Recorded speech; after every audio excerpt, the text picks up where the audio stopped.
Bonjour, bonjour à tous. Merci d'être fidèles à KTV, Cozy FM et le live Facebook de KTV. Ce matin, nous avons l'honneur de le recevoir, Ahmed Ali Mondroa, qui est avec nous. Bonjour, monsieur le directeur. Bonjour à tous, bonjour Kamar, bonjour Léo. Alors, on le sait, la crise a touché tout le monde. La crise a touché également la société immobilière de Mayotte. J'aimerais d'abord, monsieur le directeur, revenir avec vous sur les loyers. On le sait que beaucoup de gens, en tout cas, qui sont aujourd'hui dans ces appartements, dans ces maisons, qui sont logés dans les cases... on respecte toujours notre terme case CIM, même si c'est des appartes aujourd'hui. Beaucoup travaillent dans les privés. Pas spécialement des gens qui travaillent dans les administrations, mais est-ce que la CIM, tout de suite, a alerté aujourd'hui ses locataires? Est-ce que finalement ce sont les locataires qui ont interpellé la CIM en disant « j'aurai un problème de paiement, d'encaissement de loyer » ?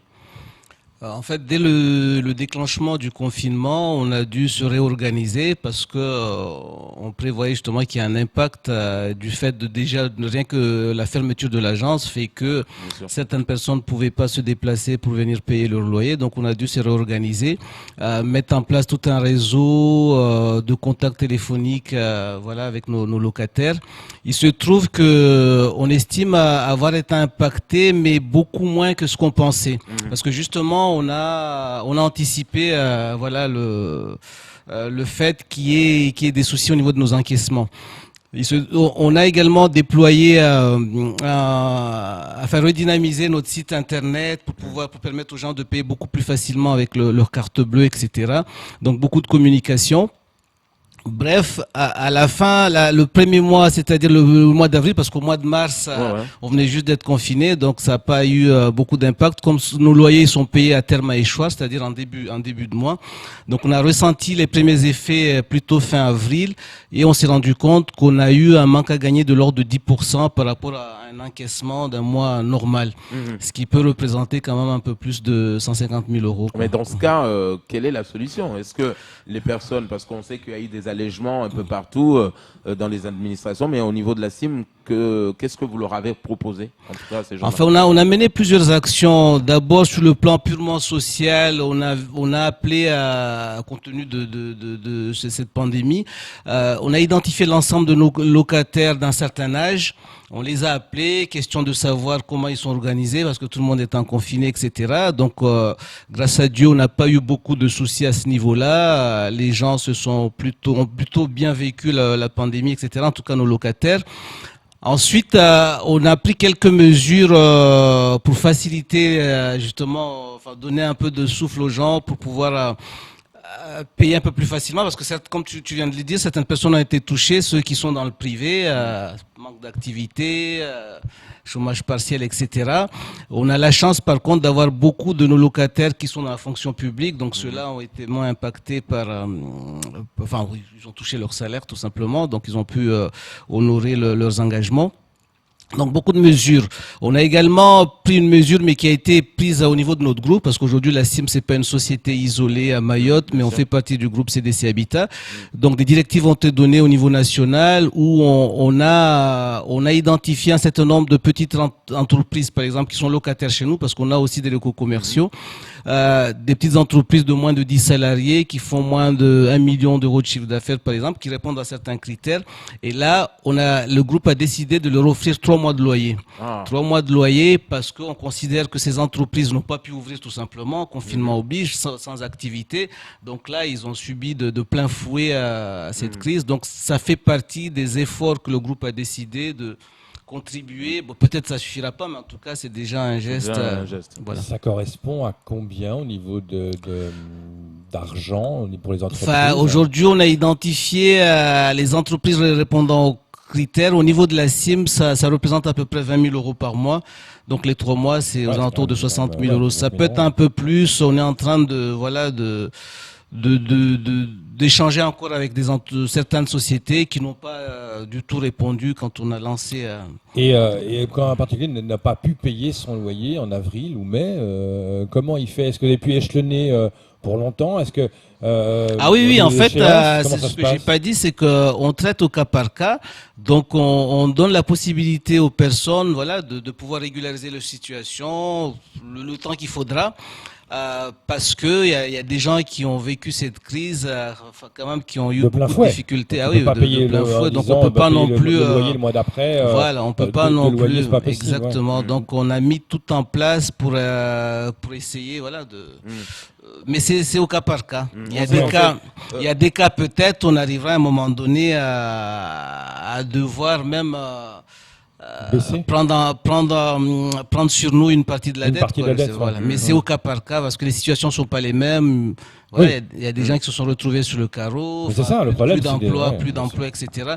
Notamment nos locataires qui sont dans le logement social. Il y a des situations qui sont très complexes. Alors, Mais je peux pas donner de généralité. C'est vraiment au cas par cas. monsieur le directeur, pour finir avec les encaissements, les loyers, on le sait qu'il y a des gens qui payent automatiquement. Il y a certaines structures ou administrations qui ont décidé de stopper, qui avaient demandé aux gens, bon, on va stopper automatiquement également les prélèvements. Est-ce que ça a été le cas ou vous avez laissé aller, ou les gens vous ont dit, voilà, je fais opposition d'abord parce que je ne peux pas payer. Si, il y a des personnes qui ont eu le réflexe parce que bon, la crise a fait peur à tout le monde, qui ont arrêté les loyers pour justement, considérant que c'était pas des dépenses prioritaires, etc. Mais c'est plutôt des personnes un peu en marge parce que, comme je vous l'ai dit, hein, globalement, 90% de nos encaissements, on les a encaissés. D'ailleurs, c'est en train de s'améliorer parce que les derniers chiffres que j'ai eus hier de mes équipes, on va atteindre à fin juin là à peu près 96% de nos encaissements qui ont été quittancés. Donc ça reprend progressivement. Ça reprend progressivement, alors qu'on a ouvert l'agence il y a à peine une semaine. Bon. On a mis en place toutes les mesures de protection, bien entendu. Les gens commencent à venir. Ceux qui n'ont pas d'autre moyen de payer que de venir à l'agence, déposer leur chèque ou voilà, payer par un autre moyen. Je pense que globalement, enfin, je touche du bois, mais on s'en sort plutôt mieux que ce qu'on pensait parce que cette crise nous avait fait peur, comme tout le monde d'ailleurs. Alors parlons Léo, parlons de ces logements. On le sait que c'est toujours pendant les vacances, les grandes vacances, au mois de juillet, août, début septembre, qu'on a des nouveaux arrivants. Donc, est-ce qu'aujourd'hui, il y a des logements encore avec cette crise qui vont se retrouver sans propriétaire, sans locataire? Parce que la crise, finalement, a fait peur à certains de ne pas venir. Ils avaient fait le choix de venir à Mayotte, mais ne viennent pas. Ou est-ce que la crise, aujourd'hui, a fait que ceux qui étaient locataires vont finalement décider de se rabattre dans un truc à moins cher parce qu'ils n'arrivent plus? En fait, on a eu plusieurs effets qui se sont croisés un peu parce qu'il est vrai que, comme on l'a vécu à chaque fois qu'il y a des événements à Mayotte de crise sociale, etc., en 2011, 2018, l'effet qu'on ressentait à la rentrée, qu'il y avait moins de gens qui venaient, moins de nouveaux arrivants tout simplement. On avait peur que le phénomène se répète. Il va se répéter, mais certainement avec moins... de façon moins d'impact, parce que c'est ce qu'on constate actuellement. On a mesuré nos taux de vacances par rapport à la même période il y a 1 an, il y a 2 ans. Finalement, il n'est pas si élevé que ça. Aujourd'hui, on passe d'un taux moyen qu'on connaissait il y a 3 mois aux alentours de 3,5 de taux de vacances. Là, on frôle les 4,80 au dernier pointage là hier. Et alors qu'à la même période l'année dernière, on était à peu près dans les mêmes niveaux, quoi. Donc, on va peut-être voir autre chose le mois prochain, parce que là, il y aura un peu plus de départs, etc. Mais finalement, là aussi, je pense que on s'en sort plutôt bien, parce que c'était, pour comparer, en 2018, à la suite de la grande grève qui avait eu lieu en début d'année, au mois de juillet, on avait pris de plein fouet le fait que beaucoup de gens ne sont pas venus à Mayotte, en tout cas, ont annulé leur séjour ou leur affectation parce que l'image qu'ils avaient de Mayotte à l'extérieur était quand même déplorable. Autre impact qui est assez important pour vous, c'est les constructions. Le bâtiment s'est arrêté, là ça reprend, c'est assez compliqué à mettre en place avec les gestes barrières. Comment vous vous en sortez à ce niveau-là ?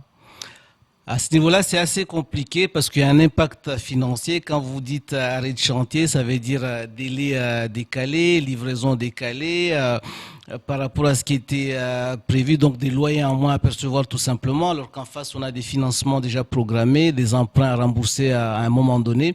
Donc c'est assez compliqué, sans compter le fait que les mesures à mettre en place par rapport au Covid, ça a un coût. Un coût pour les entreprises, un coût pour nous maîtres d'ouvrage, puisque nous avons des équipes qui sont sur les chantiers, qu'il faut protéger, il faut acheter du matériel, etc. Donc nous sommes en train de mesurer l'impact financier qui est quand même énorme. Nous sommes en train de traiter au cas par cas avec nos partenaires entreprises parce qu'il faut participer à l'effort. On a eu des chantiers pratiquement qui se sont tous arrêtés, sauf 3 ou 4 exceptions où ils ont pu continuer malgré la crise. Mais en fait, l'impact est fonction aussi de l'état d'avancement du chantier. Les chantiers qui sont à quelques mois de la livraison, l'impact n'est pas la même que ceux qui commencent. Voilà, exactement. Donc tout ça se mesure au cas par cas. Mais je dirais, malgré cette crise, vous avez dû le voir dans la presse il y a quelques jours, notre groupe CDC Habitat a décidé de lancer un plan de relance dans le cadre d'appel à projet VFA pour relancer un peu le BTP. Et Mayotte participe également à ce plan de relance. Là, à ce jour, on a recueilli presque une quinzaine de propositions d'opérations. La VFA, en fait, on s'adresse à des promoteurs pour nous proposer des opérations clés en main. Et là, on a identifié une quinzaine d'opérations pour un total de l'ordre de 1200 logements, dont 600, on vient de le faire valider la semaine dernière par nos instances. Ça veut dire que ça va être un effort supplémentaire pour relancer le BTP. Et on y participe pleinement. Il faut savoir que nous, dans notre programmation normale, on prévoit à peu près une centaine de millions d'euros d'investissement annuel. Là, on va passer à un autre cap avec ce plan de relance. On va terminer l'année 2020, je pense, aux alentours de 120 millions d'euros d'investissement. Et ça va être beaucoup plus en 2021 et probablement en 2022. Comment Et les chantiers qui ont été donc arrêtés, qui ont repris maintenant, on estime à combien de temps de retard il y aura, quoi? 1 mois, 2 mois, 3 mois? Est-ce qu'on peut rattraper le retard dans le temps de la construction? Il y a de travailler un peu plus vite?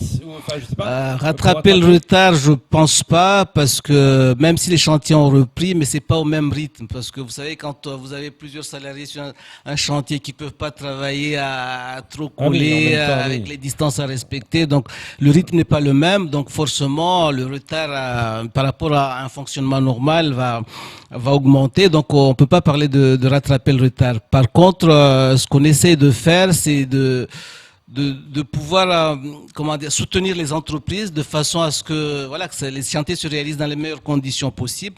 Donc nous, notre groupe a décidé, après un certain nombre de directives, pour participer à l'effort, parce qu'on a estimé à ce jour que l'impact Covid en termes de surcoût, c'est aux alentours peut-être de 2 voire 3%. Ouais. Donc on traite aussi les problèmes au cas par cas avec les entreprises pour essayer de les aider aussi. Mais tout ça, c'est... Voilà. Justement, monsieur le directeur, quand on parle de grosses œuvres et de secondes œuvres, on parle de grandes et de petites entreprises. Hein. Donc les petites entreprises qui avaient déjà commencé ou qui avaient réalisé des chantiers ou des petites rénovations pour vous, est-ce que pendant la crise, on le sait que, par exemple, au niveau du département, beaucoup d'entreprises ont crié en disant « Commencez déjà à nous payer ce que vous nous devez, les factures, parce que voilà, on n'en peut plus ». Est-ce que vous avez anticipé sur ce secteur-là en disant, bon, voilà, il y a quand même des entreprises, le temps de paiement à respecter, le délai de paiement de la CIM, on va le casser, on va payer ces entreprises parce que sinon elles vont mourir. Je pense là, pour répondre à cette question, il faudrait interroger les entreprises, mais je peux vous assurer que la CIM, déjà avant la crise, on a toujours été un bon payeur, ce qui n'est pas très courant à Mayotte, hein, je pense qu'il suffit de poser la question. Et avec la crise, moi, dès la crise, parmi les mesures que j'avais prises avec mes équipes, c'est qu'il faut surtout pas, mais surtout pas, qu'on vienne rajouter des problèmes à ces entreprises en rallongeant des délais pour payer les entreprises. Donc on avait mis toute une organisation en place avec des équipes qu'on faisait quand même venir au boulot malgré le confinement, pas beaucoup de personnes, mais il fallait payer les factures et je pense qu'on a tenu parole puisque toutes les semaines, voire 2 fois par semaine, on payait les entreprises, mais posez-leur la question et ils vous diront que peut-être la CIM a aussi, on leur a tendu la main pendant cette période difficile. Alors, il y a eu aussi pendant le confinement des logements occupés et des logements non occupés. Comment ça s'est passé les travaux de maintenance, la rénovation? On sait qu'il y a des paysagistes qui doivent y aller, tout en respectant les mesures. Est-ce que finalement il y a des gens qui occupent des logements qui ont dit non, non, non, pas du tout, vous m'envoyez personne chez moi, j'ai pas envie de choper le Covid-19? Comment ça s'est passé entre les logements occupés et non occupés? Effectivement, ça a été très compliqué puisqu'il fallait protéger. On était en confinement, on se devait aussi de protéger nos salariés. Au tout début, c'était compliqué parce qu'on n'avait pas encore le matériel de protection, masques, visières, gel, etc. Tout ça, c'est arrivé après. Parmi les premières mesures, pour vous donner un exemple, nos femmes de ménage, ils étaient confinés comme tout le monde, donc on a dû recourir à de la sous-traitance avec des entreprises de nettoyage, etc. Et après, c'était au cas par cas en fonction de l'urgence de l'intervention à faire dans un logement. C'était des échanges avec les locataires, prendre les dispositifs pour pouvoir quand même intervenir et surtout coordonner avec les entreprises parce qu'on fait intervenir des artisans dans certains cas. Donc tous les travaux qu'on pouvait différer, on les a différés, bien entendu, mais des fois il y a des urgences quand vous avez un robinet qui fuit ou des choses où il n'y a pas d'électricité, il faut faire intervenir. Donc on s'en est plutôt bien sorti parce que les entreprises ont joué le jeu. Mes équipes, à qui d'ailleurs je rends hommage, ont joué le jeu. Donc finalement, on a plutôt bien géré la crise, je pense, à ce niveau-là. Mais comment vous allez absorber le coût financier de toute cette crise? Parce qu'il y a un coût quand même assez énorme. Il y a un coût qui est énorme, mais qui va payer? Qui va payer, on va surtout certainement sortir le chéquier, nous aussi. En tout cas, comme je l'ai dit tout à l'heure, on participera à l'effort. Mais qui va payer en général? Ma question derrière, c'est est-ce que les loyers vont augmenter? Non, certainement parce pas. Non, de ce côté-là, non. Vous payez plus cher, donc il y a un manque. Non, certainement pas. Là, je peux m'engager que ça sera pas le cas. On a été touché, mais la CIM est debout et elle restera debout, quoi. Je pense qu'il y en a d'autres boîtes qui ont été beaucoup plus touchés que nous. Nous, on reste debout. Comme je vous ai dit, la crise, on avait mesuré l'impact, on avait estimé un certain impact, mais finalement, on s'en sort plutôt bien. Donc, ce côté-là. Vous avez surestimé l'impact, donc quelque part, pour vous, la casse est moins violente. Exactement. Après, c'est lié aussi peut-être à notre activité. Vous savez, nous, on n'est pas un commerce où on a été obligé de fermer, etc. On loue du service, du logement, etc. Donc, les gens, on a pu fonctionner notre activité, même s'il y a eu des soucis. Donc, on n'est pas le plus à plaindre, je dirais. On a eu un gros impact négatif financier, mais on s'en sortira.